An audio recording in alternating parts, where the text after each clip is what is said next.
I'm John Bolton, National Security Advisor for the Trump administration. Thank you for joining me. I'm here to simply explain to you this Russier thing. I've had so much fun talking with you about my new book, This Russier Thing.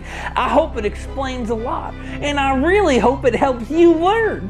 In previous episodes, we discussed the Russian mob and how they came to the United States to steal money from the biggest dummy in town, the United States government. They have so much money to be stolen. Such dummies. When you steal money, you often need somewhere to put it. Well, I'll tell you what was a great investment. New York real estate. Very expensive real estate. So how does one use illegitimate money to buy New York real estate? Shell companies! Now you might say shell companies are inherently suspicious, but there are tons of reasons to have a legitimate shell company. For instance, if you wanted to buy a property somewhere and you didn't want the owner to know that you were spilling money out of pockets because you were so rich and you didn't want to take advantage of you, well, you might want to be anonymous, and it could help you to get the best price for that land or property. Or you might use shell companies purely to launder dirty money. Not inherently suspicious, but mostly suspicious, yes. Interesting. Let's learn more. Once upon a time, there was an evil corporation called Lobster, Crab, and Crawfish, LLC. They were stealing lots and lots of money from the US government.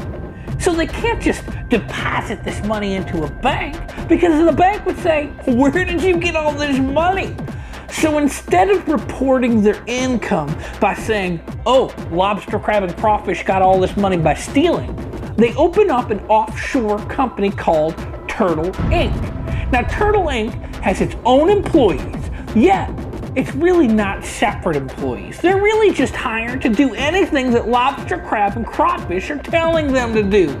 So, Lobster, Crab, and Crawfish LLC tell Turtle Inc. to make some investments, and then they even ask Turtle Inc. to start another company. So Turtle Inc. starts their own company called Snail Company.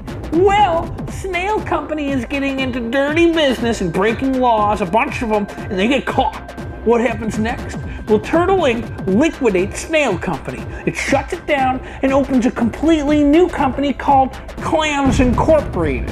Now, Clams Incorporated hires some employees, and some of those employees buy some real estate from Trump Tower.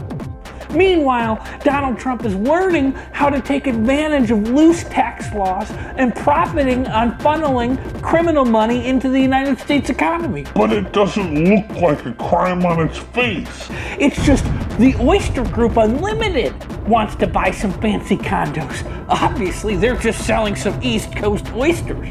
But no, they're a front for Clams Incorporated, which is a front for Turtle Inc., which is a front for Lobster, Crab, and Crawfish all along. It can really make your head spin to think about this shell game. I wouldn't recommend it unless you wanted to get vertigo.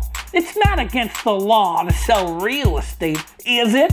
To just sell real estate to people? No, it's not Trump's job to know who he's doing business with, is it? That's the genius behind how Trump's first big success, the Trump Tower, got up and running in 1984. This is, of course, the first time Trump was involved with Russian money laundering, and he was good at money laundering. Meanwhile, the Cold War is raging on and the USSR is crumbling. In this crushing defeat, its economy is collapsing. Anyone with money there is trying to get that money out. This is called flight capital. Flight capital surged into the United States. More and more Russians were trying to buy real estate in the US using shell companies to hide their fortune. It was a successful business model for Trump. He was making millions of dollars on tens of thousands of luxury condos around the world, and he was doing it for decades. It was the best of times. It was the greatest of times. It's hard to know how much money he really made because he was just so damn successful at the art of the deal. This concludes this episode of This Russier Thing. I really hope you enjoyed yourself and learned something about our dear leader, Donald Trump. He's the most wonderful man in America, bar none. Bar none. Bar none. Now please continue to watch over this series as I read over my book, This Russier Thing. If you want to learn more, it's really super simple, not complicated.